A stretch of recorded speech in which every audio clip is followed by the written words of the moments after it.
Good afternoon, everyone here. Long time no see.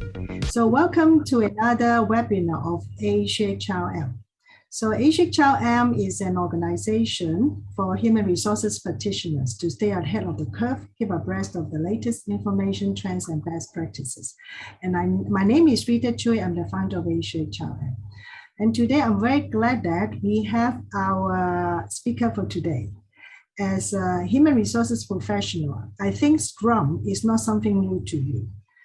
But I understand that SCRUM is usually used for project management. And today we are very special that we have Kelvin, our speaker, who is going to share with us on how SCRUM can be used in our HR space. So without further ado, I would like to introduce to Kelvin Tan from Singapore, who is the ICAgile coach. Later on, I have to ask him what's meant by IC here, okay? And he's also a team building specialist. So Kelvin, if you want to add more about your introduction, just feel free to do it, and the floor is yours. Thank you.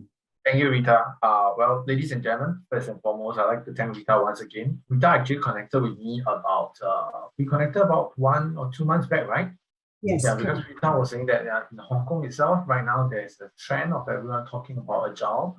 And then I shared with her, actually, in Singapore and Malaysia, and or rather worldwide, Agile is not something new. Agile has been there for quite some time. And when we were talking about this portion, she was asking me that, so can it be used in HR? So ladies and gentlemen, today I'm going to share with you something that I would say it might be a little bit controversial for those of you who are practitioners of SCRUM, or rather, I mean, not say, probably not as practitioner, but more towards those of you who are in IT, and as well as, like what Rita has mentioned, people who are more into the product management or software development side. Why so? Why so that this is going to be a topic of about controversial? Because everyone, if you actually do read up or rather join into webinars like from Scrum Inc. or Agile Alliance, there'll be people who actually say, and even on articles, saying that Scrum is not meant for everyone. Well, here I'm going to tell you that Scrum, number one, in the first place, it is a framework. It is a process-driven framework. It was developed by Jeff, and can't remember the other gentleman's name. The two of them actually developed this to help organizations to actually build, and also to build at the same time to support the people in the sense of processes to resolve more complex and adaptive problems. So on this portion itself, I would say, I'm going to just do a quick share about story. I believe all of us have our childhood, right? So I'm not sure any one of you heard of this. It might be, some of you might hear that as a Christian story. I would say that it's a childhood story that I heard of, about moral and about equality. The 5 fingers. So the thumb says that there's this story that says our hands, the 5 fingers, actually had a quarrel one day. So the thumb says that because I'm the one who is in charge of grabbing everything, anything that you need to hold, I'm always the one who's holding it. So I'm the most important. Then came our index finger. Index finger says, I'm the one who will use the point, whether it's good, is it bad, point to people, point direction. So I'm very important as well. Middle finger says, I'm the longest, and you guys are on the left and on the right, I'm exactly in the center. I'm the longest, and so on and so forth. I am the one who's important because you guys got me and protect me. Then we have our wedding finger, our forefinger, or rather the ring finger will say, hey, you know what? I'm the symbol of love. I'm the symbol of romance. And then when you get married, when a person gets married, when a human gets married, they'll wear a wedding band, a ring, just like the royal family, the king and the queen wearing a crown. So I have that. So I should be treated as a royalty. Because we have the little finger, the baby finger, right? The baby finger says, hey, One of the smallest, but I'm not the last. Look at it this way. Because I'm the smallest, right? You guys need to take care of me. Okay? And then you need to protect me. Okay? So I'm very important. But the truth is, everything is important. Everyone is important. Right? All the 5 fingers are important. But if you isolate one finger only, and say that is the most important finger, blindly put it out, let's just say this. When you only have one finger, can you do any other thing? You can't. You can't hold a cup. You can't hold a gun to shoot a rifle. You can't do a lot of things. You are limited. Here in this topic here, it's also going to be the same. There's a lot of people who say that, oh, I'm the most important and stuff like that. The thing is, everyone says that their work is important as well. And I agree, everyone's work is important. However, just like a Venn diagram in project management, or a lot of us understand our Venn diagram, all the small circles like what we have right now in the virtual background, right? We are all important at a single point of time. It's just that it surfaces at a different point. Okay, so in this essence itself, I will say that yes, let's take a look at how we can get this up and going.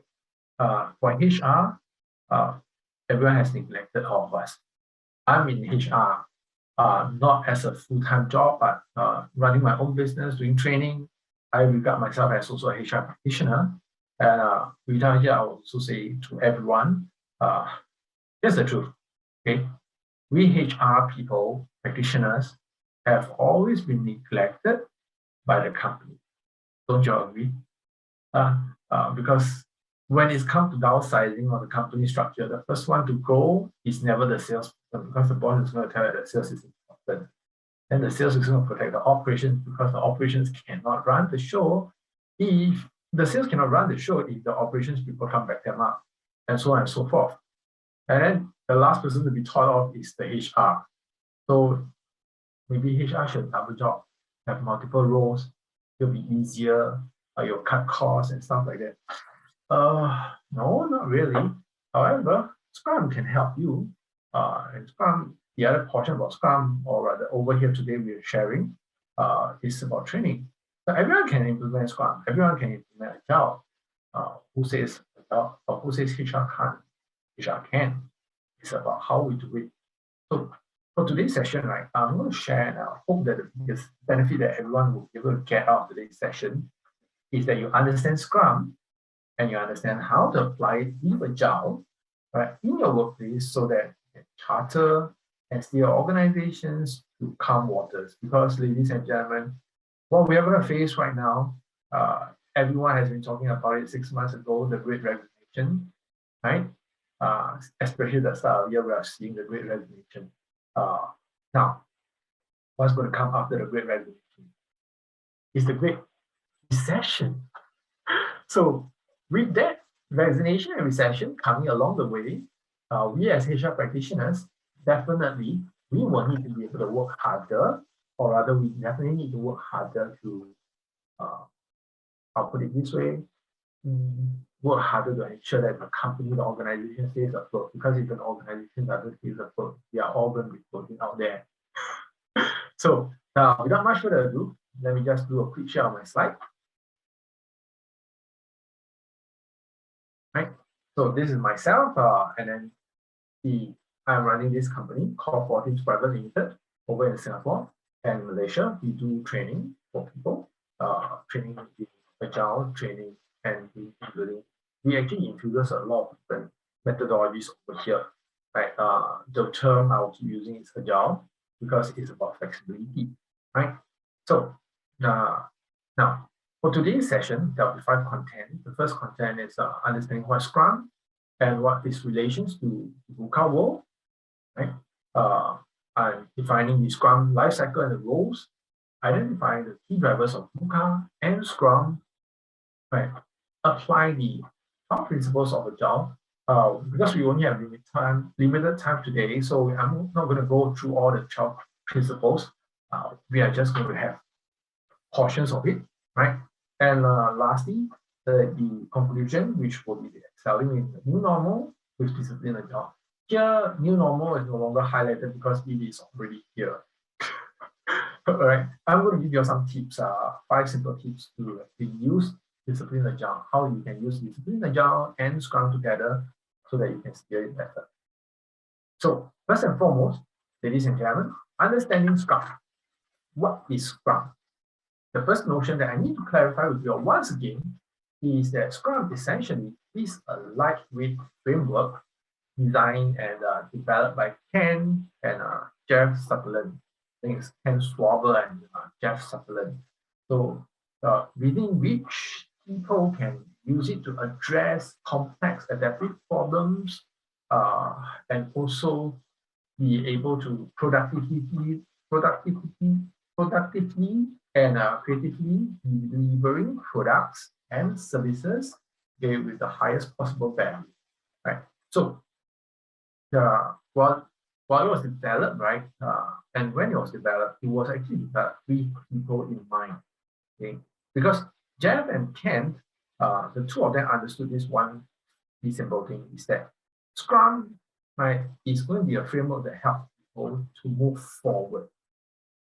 Okay, to move forward, helping people to move forward, it is about simplifying things and getting people to understand how to perform their roles better, right? So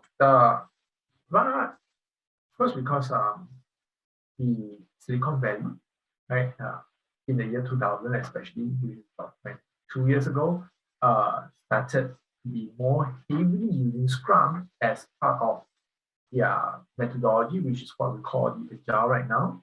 So and therefore it sets in tone and set in motion in rolling that Scrum is meant for software development. However, the truth is Scrum is a process-driven framework. It's not a methodology. It is more like a framework. It's a guiding principle to help you to move forward, like a skeleton, right? So, this is why I say it can be used in HR as well, right?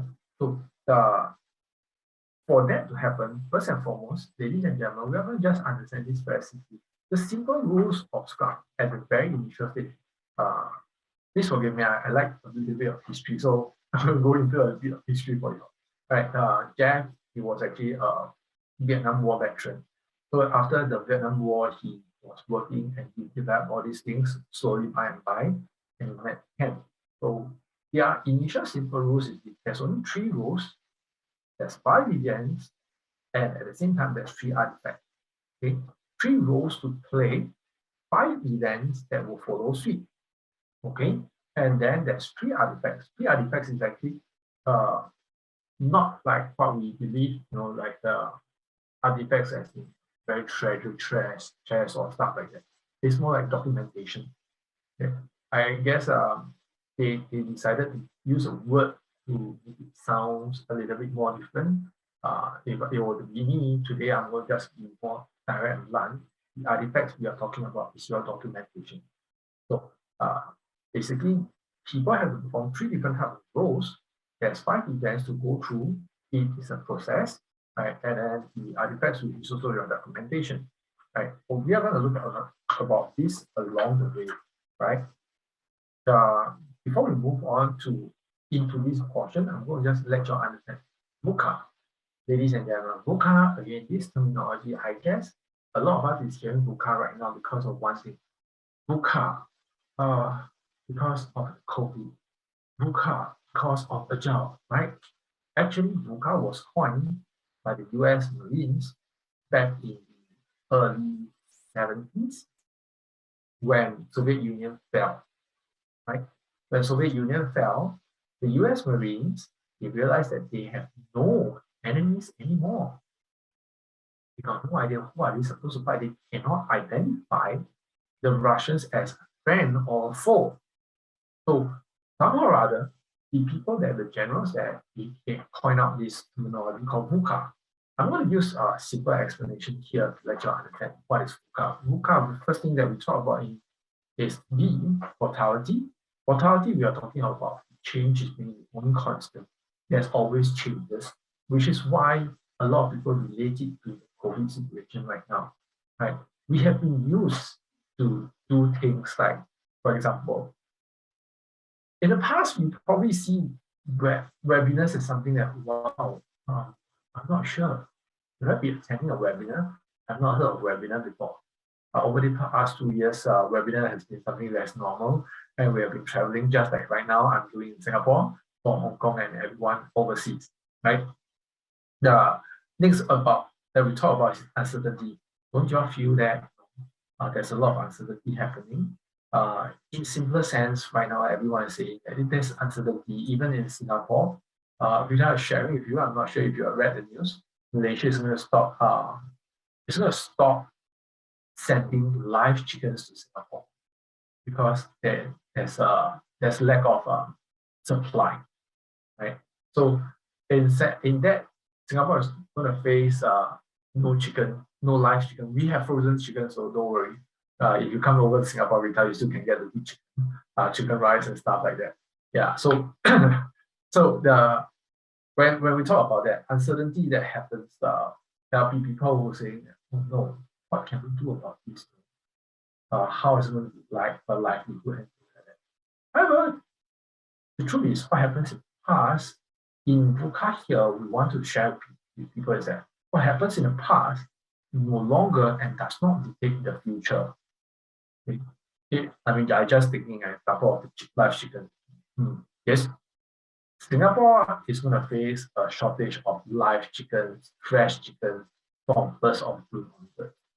But this happening now does not indicate that in the future, Singapore will not have live chicken, will not have a live possibility of fresh chickens to eat, because things will change, right? So these things that change, right, will also let you understand that the uncertainty about the past cannot definitely be used and say that but confirm now that this is going to happen later down the line. Okay. Next, we go into the complexity. Well, complexity, the Doctor Strange, his latest show, the Marvel show, the multiverse of madness. Everything is possible. Right? There is a finite solution. There's an infinite solution to a problem. Okay, and because of that, we have to also understand, right, that things cannot be seen just in one perspective. Okay? I'm going to just take one simple thing for you. Something I like to do. This is a mouse, as you can see, right? So a mouse. If you're going to ask someone in the past, or even maybe now, how many views you have to this mouse? I'm pretty sure a lot of us is going to say that there's total of 6. Up, down, left, right, front, and back. Right? Okay. What if? I'm going to tell you that there is 360 times 360 views to this mouse. Okay, because at every angle that we turn, the mouse looks slightly different. Right? So the same notion goes in here and the same thing. Okay. Why do we feel complex? Because we have been trained, or rather we have been educated that 1 + 1 = 2. Okay. It's just like today we are going to tell someone that 0.5 + 1.5 = 2. Right? Of course, as adults, we can accept that. But for someone who has been doing things in a very procedural way for many, many times and too long, right, they will say, no, please write down the answer to, write down the formula is 1 + 1 = 2. Please do not write down 0.5 + 1.5 = 2 or any other variable, because you should be writing only 1. Now, however, the truth is, in classroom, we can do that. But in real life, in working life, we can't, because there's a lot of solutions and a lot of variables that comes in place, right? Lastly, ambiguity. ambiguity that we are always talking about. You think of the parable, the blind man touching the elephant. So this parable here that we talk about, if you have heard of it, three blind men touching the elephant. One was hugging the leg, touching the leg, and saying, "Oh, this is so rough, so big. This must be a tree trunk." Another one was holding on to the tail. Oh, it's so furry, it's so small. It must be a cat. It must be something because it's moving. And then the front person was holding on, touching the elephant nose trunk, and said, "Oh, it's so long and it's wet, and well, it must be a huge mistake." Are they wrong? Not really. It's just that because they have different perspective, and this causes that certain level of ambiguity that everyone have. So VUCA, in short, right, ladies and gentlemen, if you look at the X and Y axis, it's about the predictability and the clarity. Right? So understanding of VUCA, understanding of SCRUM is only the first part that will move forward. And why must we understand VUCA? Right? Because it affects us in our day-to-day life. And right now, with this COVID situation and the recession and the Great Resignation is coming, it affects us a lot more. Way more than you actually expect. Understanding is one of the first ways that we can be prepared for it, right? So next portion that we go in, we're looking at this state of change and the need of change. Ladies and gentlemen, you find that the cat running around its tail is a bit annoying to you. It's distracting, right? I tell you this.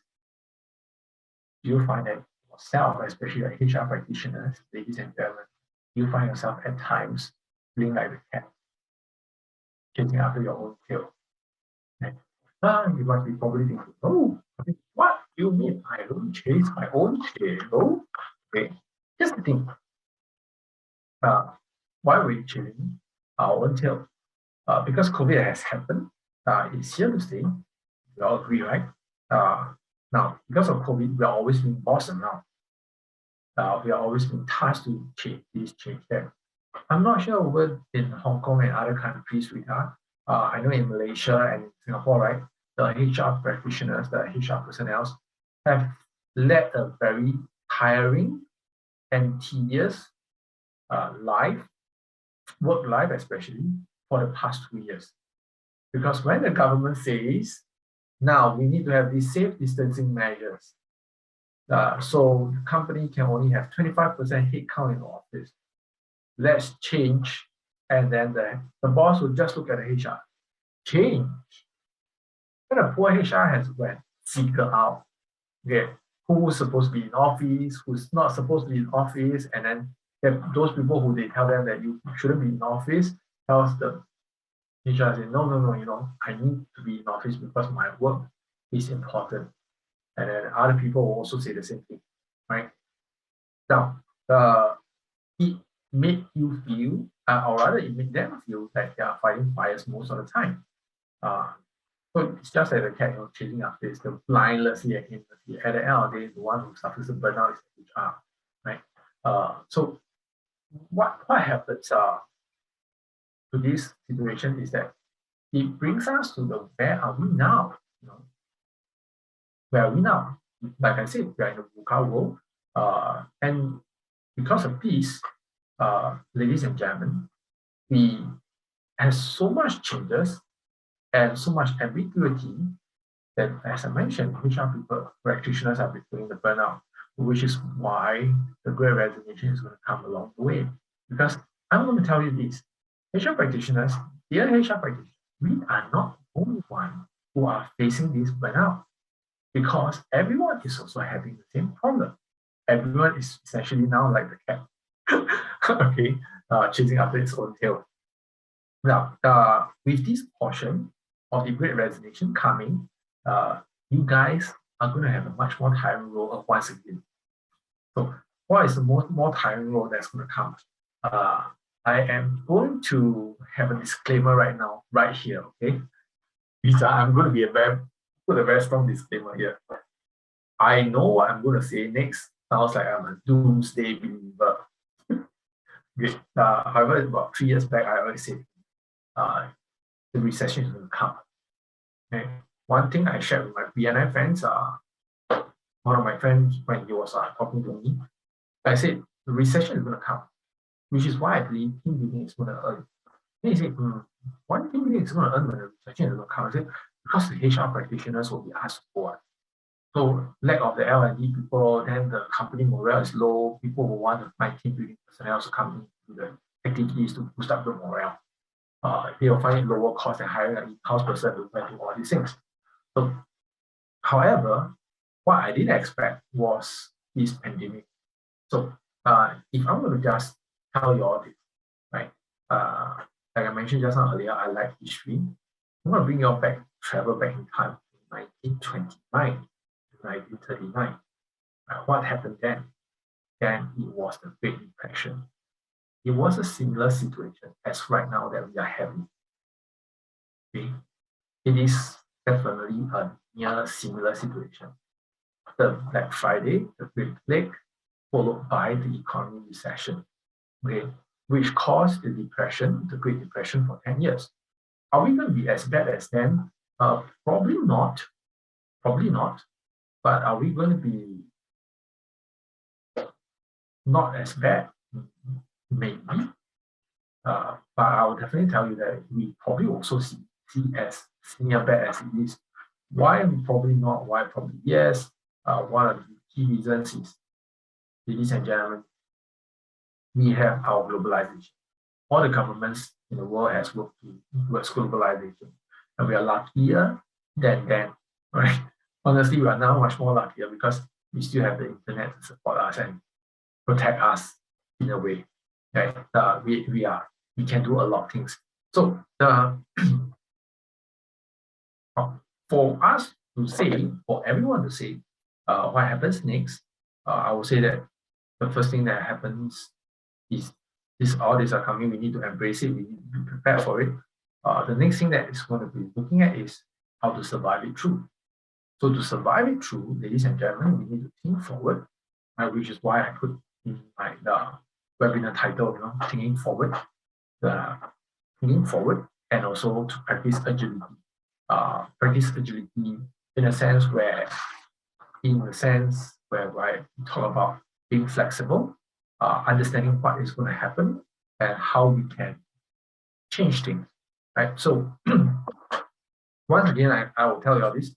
I understand that there's a lot of articles out there. If you do a research, like top 10 failures of SCRUM or Agile and stuff like that, there will be people who tell you that SCRUM is not for everyone. I will tell you honestly, I disagree, not in its entirety, however, at the level of the notion of understanding that, how much focus or intensity that we are looking at or talking about. Just one first tip that I will give to everyone, okay? It's about adapting and adopting, or rather adopting and adapting. You adopt the framework and then you adapt it to suit your organizational needs and your work needs, right? It is not about copy and paste. Okay? Nothing works if you copy and paste. Even if we look at history and we try to replicate something, it will not work in its entirety. Why? Because today, ladies and gentlemen, as HR practitioners, the first thing that we talk about, human. Okay? We are looking at a humanistic perspective and then taking a very human approach. So to take a human approach, it is always a lot more frank and upfront here that I will tell you is, please, ladies and gentlemen, adapt and adopt, or adopt and adapt, whichever you prefer to use it, and not copy and paste, right? Because really, if you copy and paste, you're going to have some problems. So I'm going to give you some examples here when as we define in SCRUM life cycles and the roles. Okay. As you can see on the left side, the light bulb. Okay. Take a closer look, you all will realize that those are roles that we have in the HR. Those are our job function, learning and development, career planning, payroll, comms and bands, employee benefits, talent acquisition, talent training, legacy planning, so on and so forth. All these are part of our HR roles, right? Over on the right, you see the Scrum roles. Okay, just like I mentioned, there's 3 roles in Scrum. So there's a Scrum Master, there's your product owner, and then there's your developer. Okay. Today I'm not going to go into the details of all these roles, what they are supposed to perform. But what I'd like to actually share with you is a very quick question here to everyone. Maybe Amelia, Rita, some of you all can actually answer. Do you think we can take on multiple roles in the HR? Can someone be taking legacy planning and talent acquisition at the same time? Pretty difficult, right, Rita? Pretty difficult. Why? Because we are humans. And the truth is because we are humans. And humans tend to have bias. There's a total of 9 types of bias that we are looking at, especially in the HR approach. Right? However, the top 3 that I'm going to share with you all is the perception, is the attitude, and the behavior. Okay. All of us have our small little perception bias. All of us have our small little attitude bias and behavioral bias. Let's just give a simple example here. Accounts. How come we always hire ladies for accounts, not the men? Because the perception bias that comes in place is that ladies, you ladies are a lot more meticulous. You ladies look and see things in a better picture. You all see the micro portion. Okay. And the next perception bias that we always have that you will commonly see, right? For example, Facebook, TikTok right now, there's a lot of videos. There was this young girl in China was carrying all the bricks.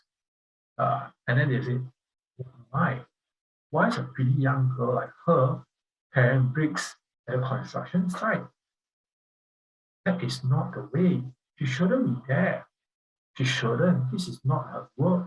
This is not meant for her. And so on and so forth. Right?